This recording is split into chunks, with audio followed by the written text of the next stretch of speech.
Então, pessoal, retornando aqui nossas propriedades da função logarítmica. Então, olha só, vamos ver agora. Nós vimos que a função exponencial complexa, com relação à derivabilidade, se comporta bem parecida com a exponencial real, que a derivada dela era ela mesma. A gente vai ver também, o mesmo acontece com a função log complexo, tá? Que seria a generalização do ln, do logaritmo neperiano, como eu observei do caso real. O que a gente vai ter? A gente vai ter o seguinte, que a função log de z é holomorfa no conjunto. Aqui a gente está abusando um pouquinho da notação. Eu estou pensando no semi-eixo real negativo, que é o menos infinito zero, que você lê como o conjunto x mais y, onde o y é menor ou igual a zero, tá certo? Então, se eu tirar esse conjunto, o logaritmo principal vai ser holomorfa nesse conjunto, e além disso, a derivada dele é 1 sobre z, parecido com o que acontecia lá no caso real para o ln, tá certo? A derivada do ln era 1 sobre z. Tudo bem? Então, a primeira coisa que eu observar é o seguinte: por que a gente tem que tirar o semi-eixo real negativo aí da história? Se a gente reparar bem, eu já frisei que a função argumento ela é descontínua exatamente em cima do eixo do semi-eixo real negativo. É porque é aquela história, você começa de números próximos a menos π, tá certo? Quando você dá uma volta completa, o argumento não está próximo de menos π, já é π. Então você tem esse salto no argumento exatamente em cima do semi-eixo real negativo. Em geral, esse salto vai ser em cima do semi-eixo que você escolher. Lá o Yunis tinha escolhido o semi-eixo real positivo, que era entre 0 e 2π. Agora eu já voltei aqui para o semi-eixo real negativo, entre menos π, e vai ser assim daqui em diante, tá certo? E você poderia também escolher qualquer outro semi-eixo para dar esse salto aí. Então, de fato, essa função não é contínua em cima do... A função argumento não é contínua em cima do semi-eixo real negativo. Mas vamos olhar aqui o log de z. Olha, o log de z é ln do módulo de z mais i argumento de z, relembrando, né? Só que o módulo, quando eu tiro a função ln do módulo de z, ela é contínua em C estrela. Por quê? Ela é a composição do módulo, que é a contínua, que leva a z em módulo de z, uma função contínua em C, em particular em C estrela, com a função ln. Observe que o ln de z, quando eu olho em C estrela, o módulo de z, se o z pertence a C estrela, eu já tirei a possibilidade de módulo de z ser zero, tá certo? Então, o módulo de z é maior que zero, portanto, ln do módulo de z vai ser contínuo, porque a função ln é de uma variável real e nós sabemos que é contínua. Eu estou fazendo a composição. Então, o ln já é contínuo. Então, portanto, o que eu tenho? O log principal vai ser descontínuo exatamente onde o argumento de z é descontínuo. E a gente acabou de ver, na primeira parte, eu frisei agora novamente, que o argumento de z é descontínuo em D.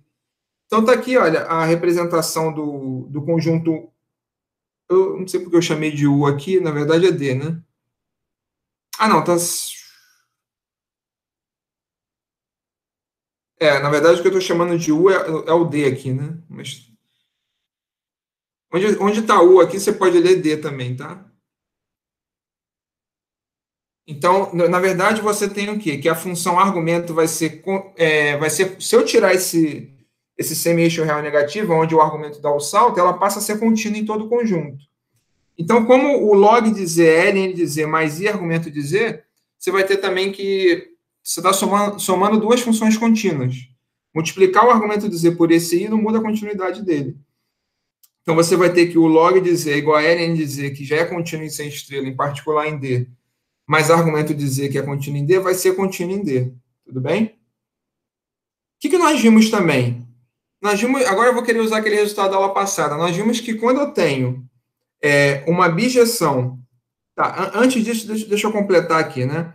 Então, a gente sabe que o log principal ela é contínua em D, tá? Só que, foi aquele comentário que o Yunis fez no intervalo aqui.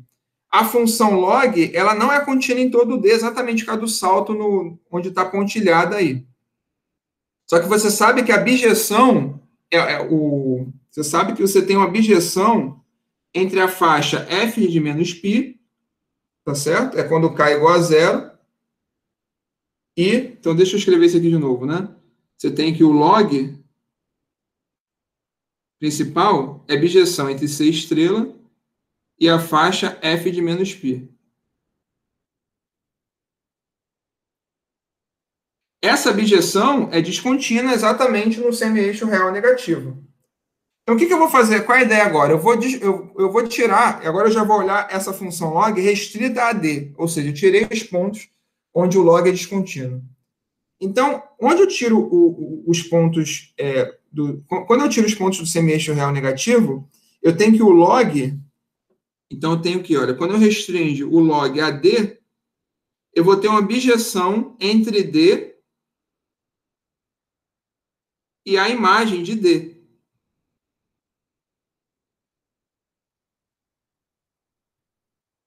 Tá certo?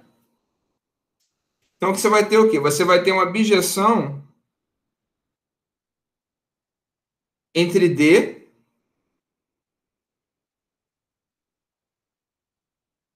Calma aí, eu estou chamando. Eu acho que eu chamei.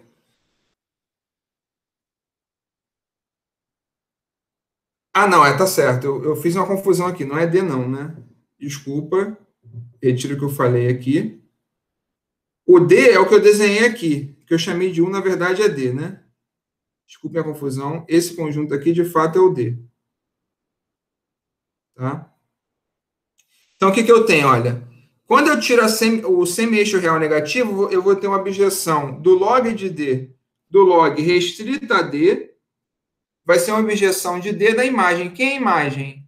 Como você tirou o semi-eixo real negativo aqui para formar o D, a imagem vai ser exatamente esse conjunto U aí, olha. Que é pegar o quê? Os números complexos x mais i, y, onde y varia entre menos π e π, tá certo? Lembra lá que a faixa horizontal, o π entrava, o π superior entrava, era menor ou igual a π. Como você tirou esse semi-eixo real negativo, agora vai ser a imagem da log por esse D, você vai tirar a parte de cima também. Então, você vai ter uma bijeção entre dois abertos. O que nós vimos na aula passada? Quando você tem uma função holomorfa, que é uma bijeção entre dois abertos, e uma condição necessária e suficiente para a inversa ser derivável era o quê? Era que ela fosse contínua, tá certo? E que a função original a derivada fosse diferente de zero. E é exatamente o que está acontecendo aqui, olha. Se eu chamar a função inversa sendo log, né, que é esse g, que eu estou chamando de g, a função g ela é contínua, porque a gente acabou de ver que a função log é contínua em D, quando eu retiro o semi-eixo real negativo, e eu tenho que f' de g de ômega vai ser sempre diferente de zero para qualquer ômega em D. Por quê? Porque a f' do g de ômega, lembra? Eu estou invertendo a função exponencial. Então, a derivada é ela mesma, tá? A f' do g de ômega é o f de g de ômega, que é o e elevado a g de ômega, que a gente sabe que a imagem da exponencial é sempre não nula. Então, eu tenho que a derivada da função original f', ela é o quê? Ela é sempre diferente de zero. Então, portanto, a gente sabe que a função log restrita a esse conjunto AD vai ser derivável, que satisfaz as duas propriedades. Ela é contínua e a derivada f' de g de ômega é sempre diferente de zero, para qualquer ômega. E além de a gente saber que a log é derivável em D, a gente sabe mais o que também? A gente sabe calcular a derivada, pelaquela fórmula da aula passada. A g' de ômega vai ser 1 sobre f' de g de ômega. A gente acabou de ver que é 1 sobre f do g de ômega, porque f' igual a f, tá certo? É a função exponencial. E f de g de ômega é o próprio ômega, ou melhor, f de g de w é o próprio w, porque a f e a g são inversas. Então, eu acabei de deduzir, de fato, a função log, que é essa g, ela é contínua em D, derivável em D, e a derivada dela é 1 sobre z, tá certo? É claro também, você pode, talvez dê um pouquinho mais de trabalho, você pode também deduzir essa fórmula da derivada. Observa, a log de z é ln de z mais i argumento de z. Nem a ln do módulo de z, nem argumento de z são deriváveis, tá? Então, você não vai mostrar que a log é derivável usando que ela é soma de duas deriváveis. Você não vai conseguir mostrar isso. Mas você poderia, sim, concluir que a log de z é derivável usando o Cauchy-Riemann exatamente aqui na fórmula do log de z diretamente, tá? Só que esse argumento de z aqui você teria que dividir em faixas do plano complexo, que ia acabar aparecendo de alguma maneira o arco tangente, tá? Você poderia tentar fazer isso também, colocar esse argumento de z em função do arco tangente de, digamos, y sobre x. Mas aí você tem que tirar o conjunto onde x é zero, tem que tomar um certo cuidado, tá? Daria um pouco mais de trabalho, só que a gente está fazendo aqui diretamente com o que a gente viu da aula passada de biologorfismo, tá? Está usando aquele resultado diretamente. Então, aqui eu fiz mais duas coisas, né? Uma é que o argumento... A gente sabe que o argumento lá de dois números, o ln de dois números reais, a gente sabe que vale essa fórmula aqui, né?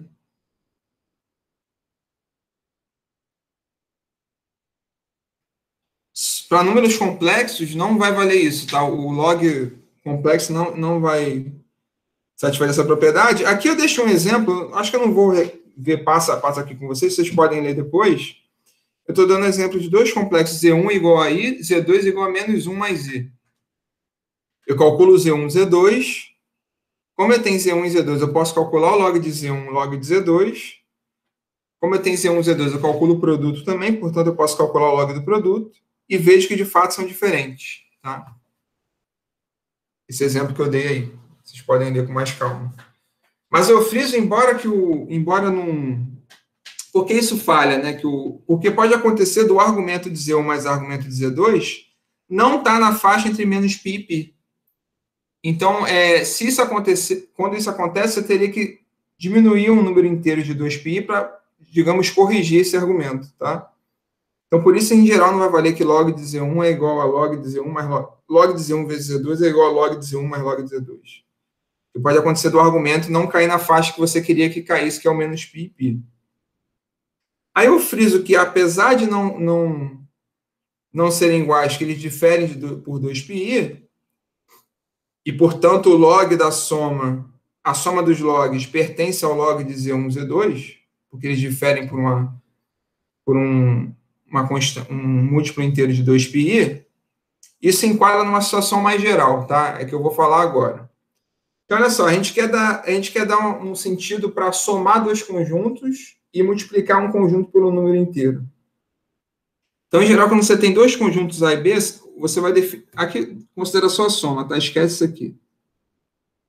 Você vai considerar o conjunto A mais B como o A mais B, onde A pertence a A e B pertence a B. Ou seja, o conjunto A mais B vai ser a soma de todos os elementos A em A e B em B. Tá? Pega todas as somas possíveis, onde A está em A e B está em B. Esse vai ser o conjunto A mais B. E o conjunto MA maiúsculo vai ser MA, onde A pertence a A maiúsculo. Tá? Vocês já fizeram isso aqui mais ou menos, mas eu, sinceramente, eu acho que o Yunis não sei se comentou isso. De fato, onde é que vocês já faziam isso aqui? Ó? Quando o Yunis escreveu essa igualdade aqui, olha, argumento de Z elevado a N é igual a N argumento de Z, basicamente ele já estava encarando o produto de um número inteiro por um conjunto, porque lembra, esse cara aqui não é único, né? Esse cara aqui é um conjunto, é o argumento principal mais 2kπ, onde k é inteiro. Então, quando você escreve essa igualdade, você já estava escrevendo como uma igualdade de conjunto, digamos, né? Tá? E aqui, para definir a diferença, A menos B, eu defini como A mais menos B. Uma vez que eu sei definir MA, onde M é inteiro, eu posso pegar M igual a menos 1, definir menos B, e vou definir a diferença como A menos B. Então, embora o log não valha a propriedade por log, o log maiúsculo, né, que é o log principal de Z1, Z2, é o log de Z1 mais log de Z2, vale para o log minúsculo, vale como conjuntos. Tá? Então, eu tenho essa proposição que diz que o log do Z1, Z2 é log de Z1 mais log de Z2. Log da razão é a diferença dos logs, diferença como conjunto, né? E log de Z1 elevado a M é M log de Z1, também encarando como conjuntos. Então, aí a gente prova A, deixa o resto como exercício. Então, olha só, eu quero pegar um elemento primeiro aqui no lado direito. Peguei um W aqui no lado direito, vou mostrar que pertence ao conjunto do lado esquerdo. Então, olha, se W pertence ao lado direito, eu consigo escrever W como W1 mais W2, onde W1 pertence ao primeiro conjunto, log de Z1, e W2 pertence ao segundo conjunto. Então, por definição, o E elevado a W1 é Z1, porque o W1 pertence ao log de Z1, e o E elevado a W2 é Z2. Portanto, o E elevado a W1, W2 é Z1, Z2, tá certo? Porque a gente sabe que o E elevado a W é elevado a W1 mais W2, só que a gente viu propriedade do log, da exponencial, que você pode separar em E elevado a W1 vezes E elevado a W2. Portanto, é Z1, Z2. E aí você acabou de mostrar que, então, W é um argumento de log de Z1, Z2. Tá? Para a volta, você vai agora supor o quê? Você vai supor agora que o W está no lado esquerdo aqui.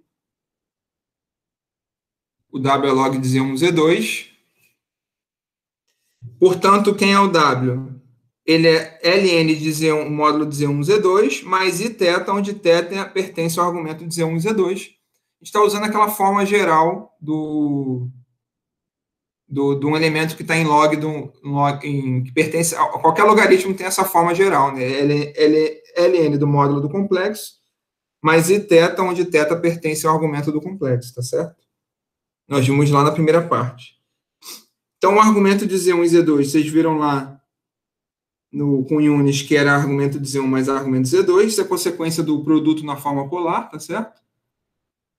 Então, segue o quê? Que o θ, eu consigo escrever como θ1 mais θ2, porque o θ é o argumento de Z1 e Z2, com θ1 pertence ao argumento de Z1, mais θ2 pertence ao argumento de Z2, e com isso eu consegui separar o W daqui para cá, né?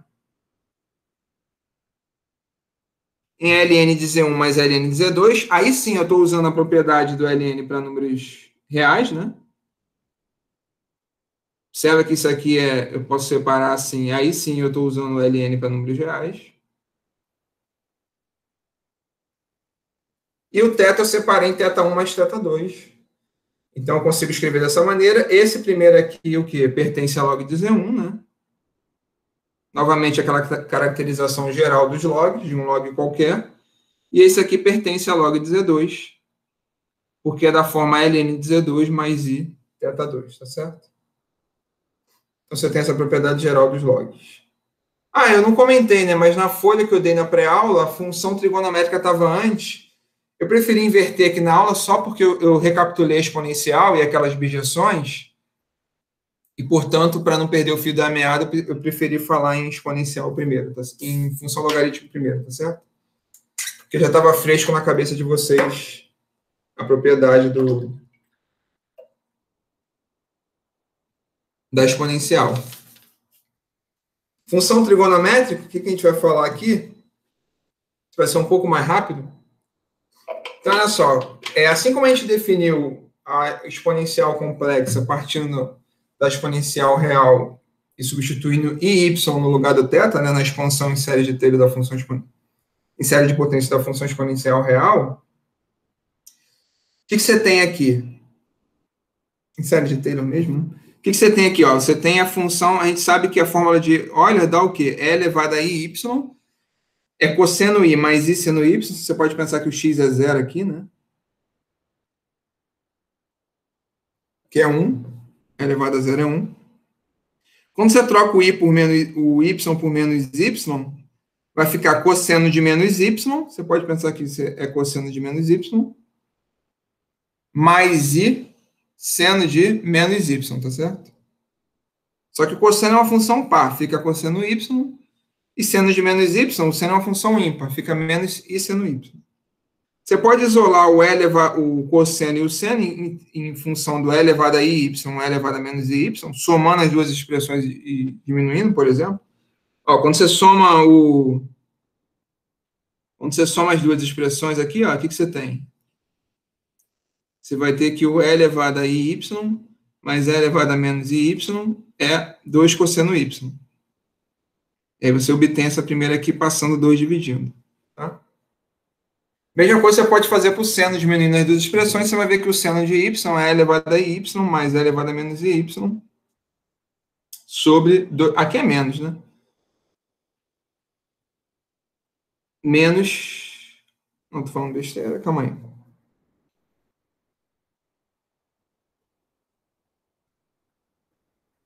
Esse aqui é menos, né?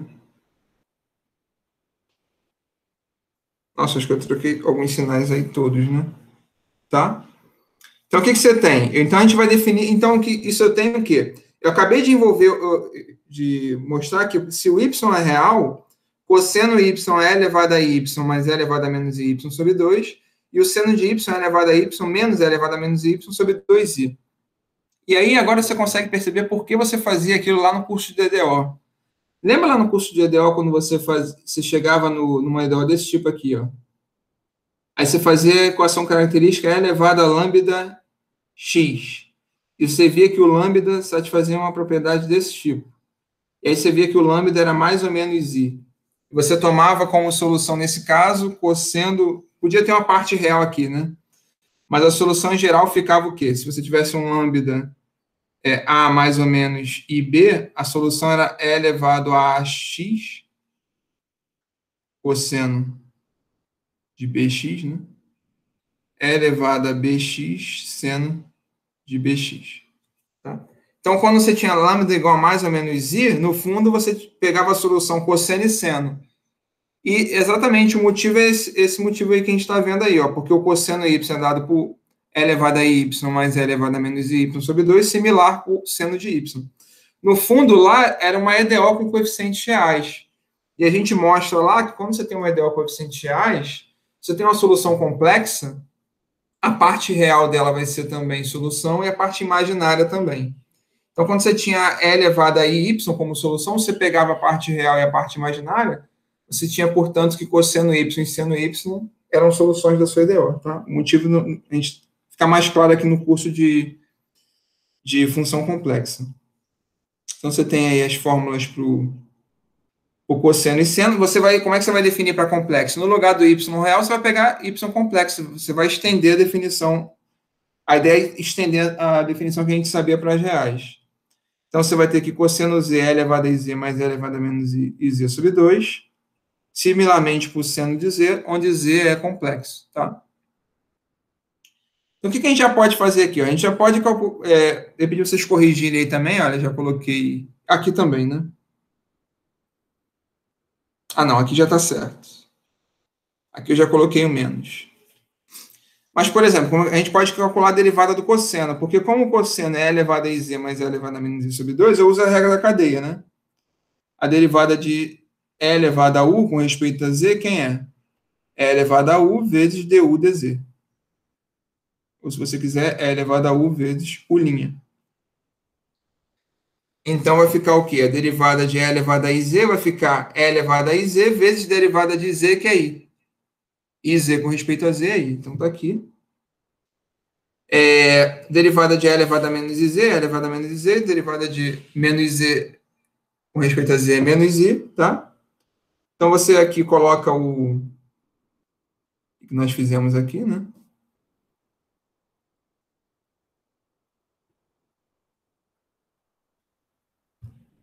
Tá faltando alguma coisa aí, pessoal? Qual é o erro aí? Leva i para denominador e depois aparece menos. Ah, tá certo, que eu esqueci o 2 aí. Obrigado, gente. Então, esse i aqui vai para o denominador, né? Aqui faltou, porque faltou o 2i aqui, ó, né? Tá certo? A gente pode... Coloca o i em evidência e usa que i é menos 1 sobre i. Então, eu ter esquecido o i aqui acabou me confundindo agora. Então, você coloca o i em evidência, usa o fato que i é menos 1 sobre i, vai ficar menos 1 sobre 2i. Então, exatamente isso aqui é o quê? É o menos seno z, tá certo? Similarmente, você pode derivar o seno e ver que a derivada é o cosseno, de maneira similar. Aí você define... também seria E elevado a iz menos E elevado a i menos x. Aqui tem um menos também, né? Sim. Obrigado. Similarmente, você pode também fazer para o Você pode fazer a mesma coisa para o seno, vai ver que a derivada é o cosseno. Como é que a gente define tangente, secante, cotangente, cossecante? A gente define tangente como seno sobre o cosseno, onde o cosseno é não nulo, secante 1 sobre o cosseno, onde o cosseno é não nulo, a cotangente como cosseno sobre seno, onde o seno é não nulo, a cossecante como 1 sobre o seno, onde o seno é não nulo, tá? E aí, você vai fazer a mesma coisa para complexo, da maneira que eu defini aí. Por exemplo, a tangente e a secante está definida onde o cosseno é não nulo, cosseno Z é não nulo, e a cotangente onde o seno de Z é não nulo. Mesma coisa para cossecante. Então, tem essas derivadas aí, olha, essa derivada, essas propriedades aqui, na verdade, ela poderia ter entrado depois que eu colocar uma proposição que vem em seguir. Por quê? Porque, olha só, quando eu calculo a derivada da tangente, é parecido lá com cálculo 1, tá? Você vai usar a regra do quociente.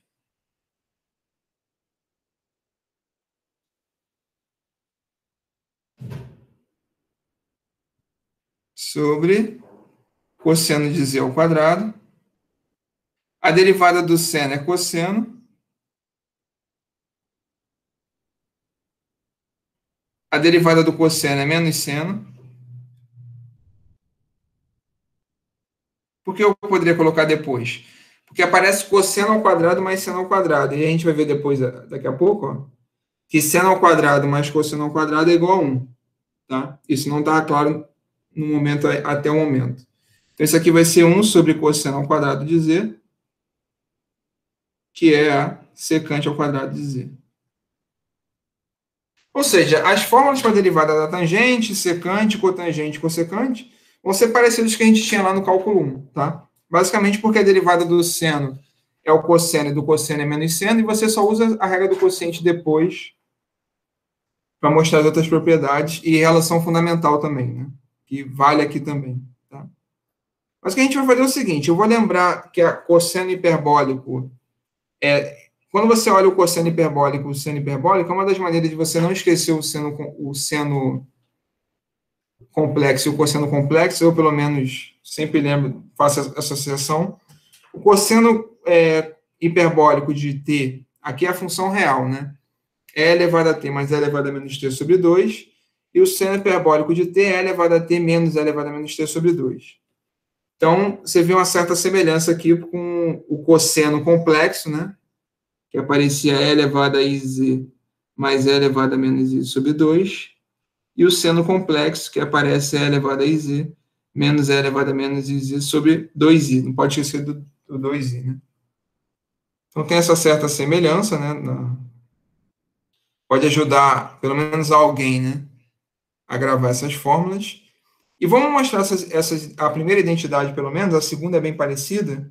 E eu vou mostrar, eu vou aproveitar essa identidade para mostrar que os zeros do cosseno complexo são exatamente os zeros do cosseno real. Então, se eu pegar a função cosseno de z, isso também seria interessante observar, que o cosseno e seno, pela definição, são funções inteiras, né? Porque o e elevado a z é inteiro, e o e elevado a menos i também é inteiro. Você está compondo a função inteira e elevada a z com a função iz. Você usa a regra da cadeia para mostrar que são inteiras. Então, o cosseno e o seno z, que são funções inteiras, quando você olha os zeros de cosseno z no plano complexo, ele poderia ter mais zeros do que o cosseno real. Não tem nenhum motivo, num primeiro momento, para serem zeros reais. Só que a gente vai mostrar que, de fato, os zeros do cosseno complexo são os zeros mesmo que a gente já conhecia lá da função cosseno de uma variável real, tá certo? Não tem nenhum zero a mais, mesma coisa para o seno. Então, como é que você mostra isso, né? Então, por exemplo, olha. Então, vamos olhar o cosseno de z, que vai ser o quê? E elevado a iz mais E elevado a menos iz sobre 2. Mas olha só, se o z é x mais iy, quem é o iz? É ix menos y, né? Então, é menos y mais ix. Então, vai ficar o quê? E elevado a IZ mais E elevado a menos isso, né? Então, vai ficar Y menos YX sobre 2. Deixei pouco espaço, né? Então, vai ficar o quê? Aqui vai ficar definição de exponencial complexa E elevado a menos I cosseno X mais I seno X. Percebe que aqui eu não estou usando a notação cis, porque não é conveniente nesse caso aqui, que vai simplificar algumas coisas, né? E o E elevado a Y, a exponencial de Y menos IX vai ser quem? Cosseno X menos I seno X. Certo? Isso tudo sobre 2. Então, vai ficar o quê? Ó, observa que vai ficar E elevado a menos Y cosseno X mais E elevado a Y cosseno X sobre 2. Eu vou colocar cosseno X em evidência. Então, vai ficar E elevado a menos Y mais E elevado a Y sobre 2. E o que eu posso fazer de maneira similar? Eu vou pegar o I, eu vou colocar o menos I logo, seno X em evidência. Então, o que vai sobrar? E elevado a Y menos E elevado a menos Y. Acho que seria interessante colocar o I mesmo, né? Não, calma aí. Não, tá certo. Coloco menos em evidência, sendo x, fica E elevado a y menos E elevado a menos y sobre 2. Isso, tá certo. Tá... Então, o que eu tenho aí, né? Resumindo, isso vai ser o quê? Vai ser cosseno x. O que sobra aí? E elevado a menos y mais E elevado a y sobre 2 é o cosseno hiperbólico de y, tá certo? Menos i seno x. Eu tenho E elevado a y menos E elevado a menos y sobre 2, exatamente quem? O seno hiperbólico de y. Então, mostrei a identidade. Então, igual isso a zero agora. Vamos ver os zeros disso. Tá? Então, o que você tem? A parte real tem que ser zero. E a parte imaginária tem que ser zero. Então, olha só que o cosseno hiperbólico de y é sempre maior ou igual a 1. Propriedade de cosseno hiperbólico que eu estou relembrando aqui. Então, não tem jeito do cosseno de hiperbólico de y ser zero. Isso implica aqui que cosseno de x é zero. Só que a gente sabe onde é que o cosseno de x é zero. São os números, os múltiplos ímpares de π sobre 2, né? π sobre 2, 3π sobre 2, 5π sobre 2. Todos esses pontos, o seno vai ser 1 ou menos 1. Então, se o cosseno é zero, o seno é diferente de zero.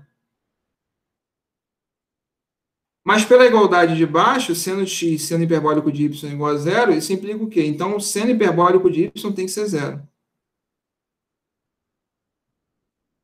Ora, mas o único zero do seno hiperbólico quem é? É o zero, né? Então, y tem que ser zero. Tá? Então, com isso, o que eu mostrei? Né? Que o cosseno de x é ser zero, né?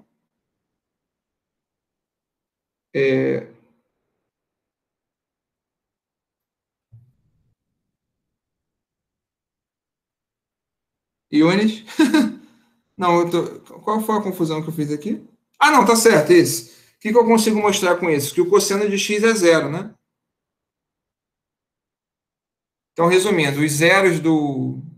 O que eu estou mostrando com isso? Que a parte imaginária y é zero e o cosseno de x tem que ser zero. Ou seja, aqui me diz o quê? Que o x tem que ser 2k mais 1 π sobre 2. E o y ser zero. Ou seja, o complexo z tem que ser um número real, porque a parte imaginária é zero. E tem que ser um número real da forma que já anulava lá o cosseno real, da forma 2k mais 1 π sobre 2, tá certo? Então, aí tem as propriedades do... Algumas vão aparecer como um exercício para vocês, está na lista. Mas tem algumas propriedades do seno e do cosseno, bem parecidas com que valia lá no caso do...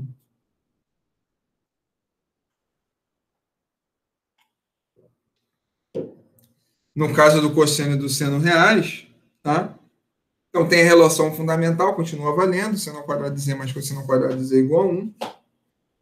o seno complexo continua sendo uma função ímpar, o cosseno continua sendo uma função par, e tem aquelas fórmulas da soma e da diferença também parecidas com já varia lá no caso real. Então, aqui a gente mostra a primeira, basicamente você pega o seno, eleva ao quadrado, o cosseno eleva ao quadrado, e você verifica imediatamente que essa conta dá 1, tá? Como eu falei, aqui eu estou usando o produto notável, né, o quadrado de uma soma e de uma diferença. A gente vê que, de fato, essa conta dá 1, e vocês vão fazer algumas delas, possivelmente, na lista. Então, a última observação aqui que a gente fala importante sobre o seno e o cosseno é que elas, diferentemente das funções seno e cosseno reais, que elas são limitadas, lembra que o seno e o cosseno estão entre menos 1 e 1, que é equivalente a dizer que o módulo é menor ou igual a 1, as complexas são ilimitadas em si. Então, você pode fazer isso substituindo o z igual por iy na fórmula do seno complexo. Você vai ver que o módulo do seno de y vai ser e elevado a menos y menos e elevado a y sobre 2i, tá? O que eu estou falando, né? Se você pega o seno de z,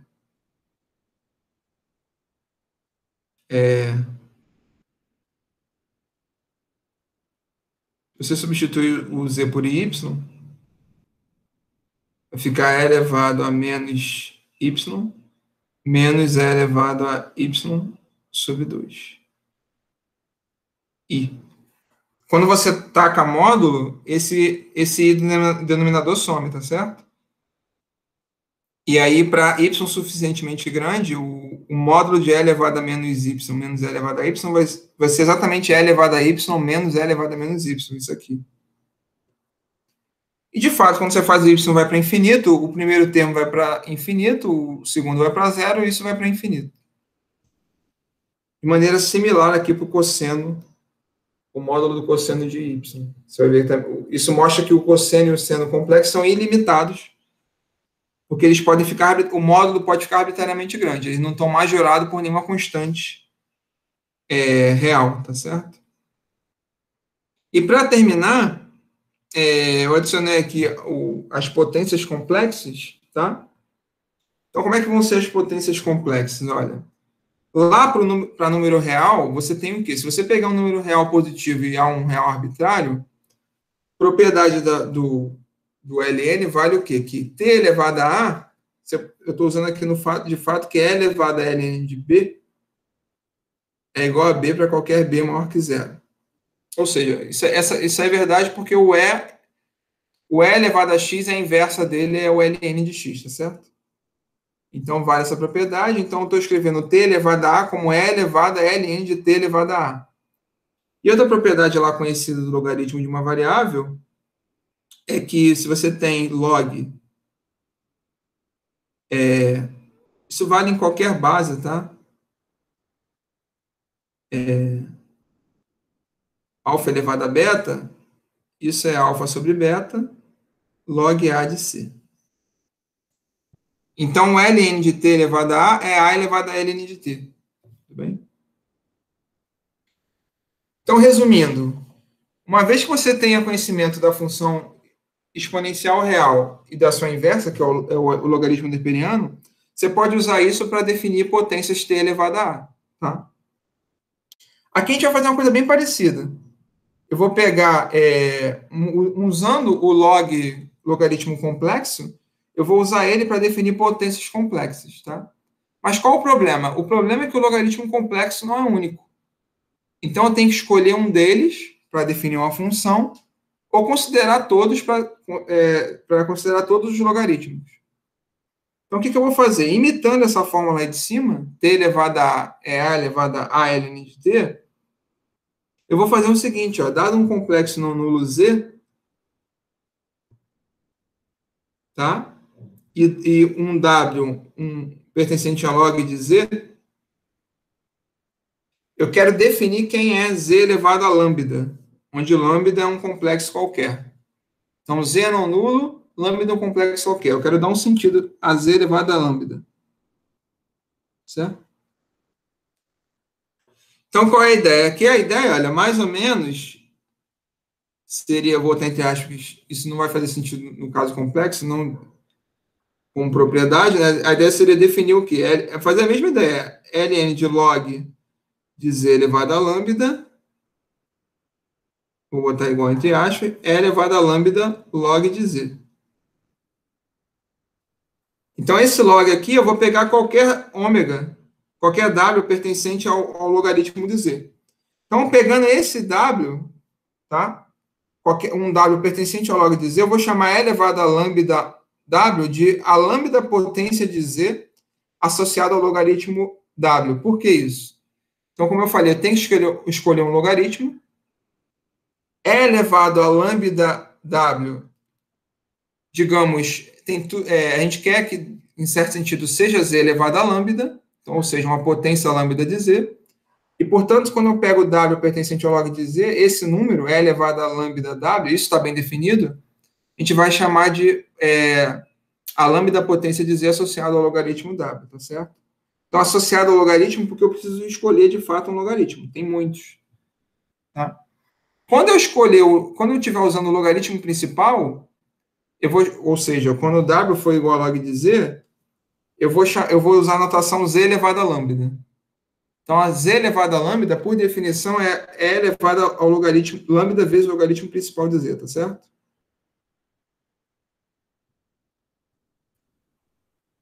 Quando eu quiser representar todas as potências, por aquela igualdade do caso real que eu estou imitando no caso complexo, eu vou usar a notação E elevado a lambda log de z. Então, vai ser quem?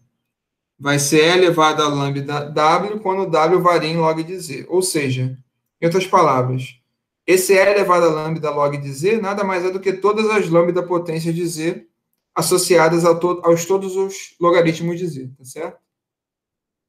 Então, todas as lambda potências de z associadas a todos os logaritmos vai ser um E elevado a lambda log de z. Observa que E elevado a lambda log de z é um conjunto, não é um número, tá certo? O z elevado a lambda já é um número. Então, o que eu tenho, né? Como todo logaritmo é da forma log de z, onde log de z é o principal, mais 2kπi, eu consigo escrever quem é o E elevado a lambda log de z. Então, quem é? É pegar o E elevado a lambda log de z, né? Opa. Então, vai ficar E elevado a log de z lambda, né? Mais 2kπi. Então, vai ficar... agora, eu estou usando a propriedade da exponencial complexa. Isso aqui é o quê? Isso aqui eu posso multiplicar, né? Distribuir. Depois, separar E elevado a log de z vezes E elevado a lambda 2kπi. Só que E elevado a lambda log de z é o quê? Isso, sim, é o z elevado a lambda da maneira que a gente definiu. E o E elevado a lambda 2kπi de z aparece multiplicando aqui, ó. Então, de fato, é o z elevado a lambda, esse primeiro termo, vezes E elevado a 2kπ lambda aí. Quando o k varia nos inteiros, eu tenho todas as potências, as lambdas potências de z associadas a todos os logaritmos, tá? Então, vamos dar um exemplo. Vamos determinar o i elevado a i, que é exatamente aquele quando eu uso o log principal, e o e elevado a i log i, tá? Que são todas as hipotências de z, de i associada a todos os logaritmos, né? Então, o que eu tenho? Olha, o log de i, aqui eu estou calculando o log principal, é o ln do módulo de i, né? Que vai ser 0, porque o módulo de i é 1, mais i argumento de i. O argumento de i é π sobre 2, então fica simplesmente i π sobre 2, tá? Então, por definição, quem é o i elevado a i, tá? Você nunca tem imaginado calcular i elevado a i, né? Mas agora no curso de funções complexas, você está podendo calcular isso. Então, i elevado a i vai ser, por definição, e elevado a i log de i, onde log é o logaritmo principal. Só que o log de i é i π sobre 2. Então, i log de i vai ficar menos π sobre 2, né? A gente acabou de calcular o log de i, que é i π sobre 2. Multiplicar por i, vai ficar menos π sobre 2. Então, vai ficar simplesmente e elevado a menos π sobre 2. Então, é interessante. O i elevado a i é um número real, né? E elevado a menos π sobre 2. E quem vai ser o E elevado a I log de I? Ou seja, todas as hipotências de I, associada a todos os logaritmos, não só o logaritmo principal de I. Então, vai ser a potência principal, Z elevado a lambda, que no nosso caso é E elevado a menos π sobre 2, que multiplica E elevado a menos 2K π I, tá certo? Só que, no caso aqui, o lambda é igual a I. Então, o lambda I é menos 1. Então, isso aqui, ó, é exatamente 2K π I vezes I. O lambda é I no nosso caso. Então, vai ficar menos 2K π. Só que E elevado a menos 2K π quando um K pertence a Z é igual a E elevado a 2K π quando um K pertence a Z. Você está pegando todos os inteiros de qualquer maneira, tá certo? Então, vai ficar E elevado a menos π sobre 2 vezes E elevado a 2K π quando um K pertence a Z. Então, de fato, I elevado a I, qualquer hipotência de I vai ser sempre real, um número real. Tudo bem?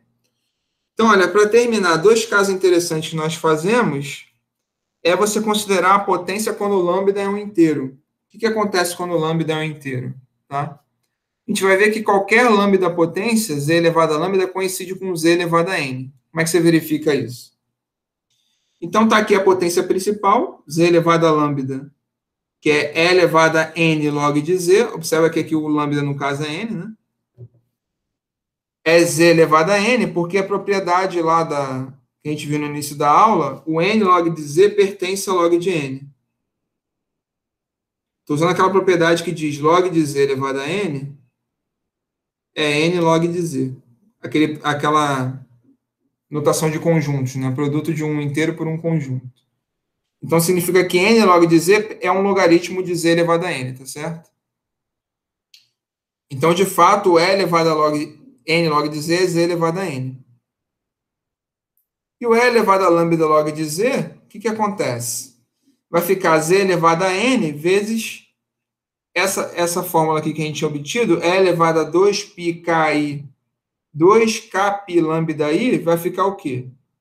2Kπ NI, porque o lambda é igual a N. Só que E elevado a 2Kπ NI, quando o K varia nos inteiros, vai ser sempre 1, né? Tá certo? Isso é elevado a... Se você pegar qualquer múltiplo inteiro de 2π, é sempre 1, tá certo?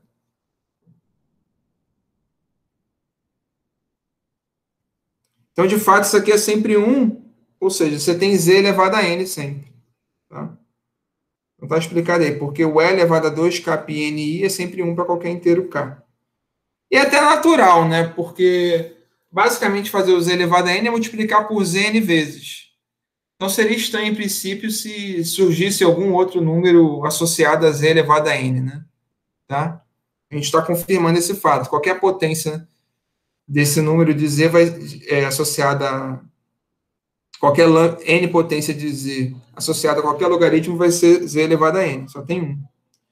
E um outro caso especial é quando o Z não nulo, você pega a lambda agora igual a 1 sobre N. Então, que vai ser o E elevado a log de Z e o E elevado a lambda log de Z, onde o log é o principal, né? Então, vamos calcular primeiro o Z elevado a 1 sobre N. Então, por definição, vai ser exponencial de 1 sobre N vezes log de Z, onde log aqui é o principal. Só que o log principal é ln de Z mais I argumento de Z, tá certo? E aqui eu já separei, você pode separar em ln de Z sobre N, mais I argumento de Z sobre N.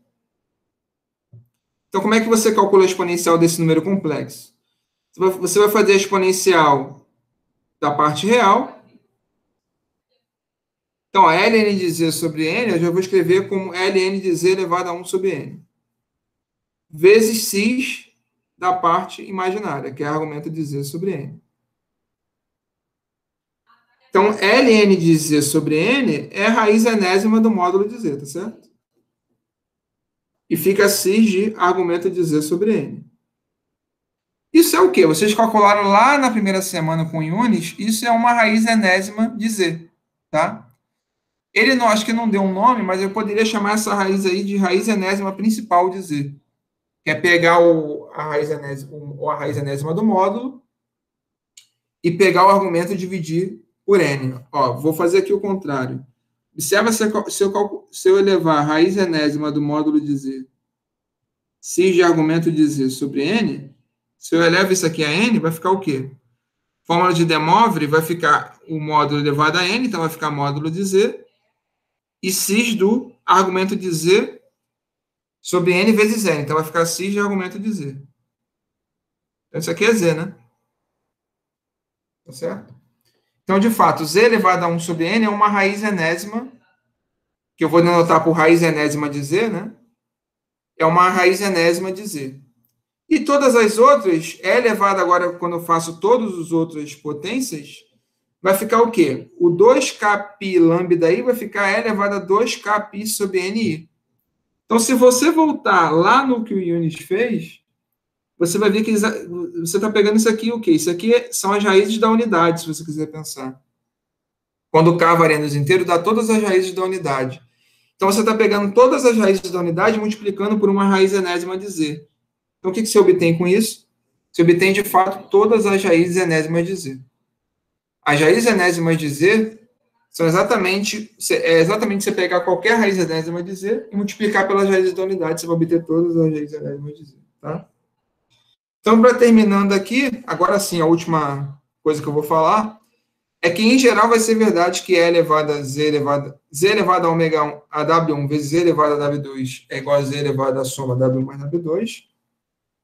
Mas outras propriedades de exponenciação do caso real não vão ser verdades, tá? Então, não vai ser verdade, em geral, isso aqui, que Z1, Z2 elevado a W é Z1 elevado a W vezes Z2 elevado a W, e nem que Z elevado a W1 elevado a 2 é Z elevado a W1 W2, que a gente sabe que vale para o caso real, né? Números reais, toda vez que faz sentido falar nessas potências, vai valer essas igualdades, só que aqui em geral não vai valer. Possivelmente vocês vão fazer, talvez na lista, algum caso que não dê certo nessas propriedades aí, tá bom? Então é isso, pessoal. Eu vou parar a gravação. Nas próximas semanas, vai voltar agora a ser o professor Yunis, o Yunis, tá? Aí eu volto depois mais para frente. Então, até.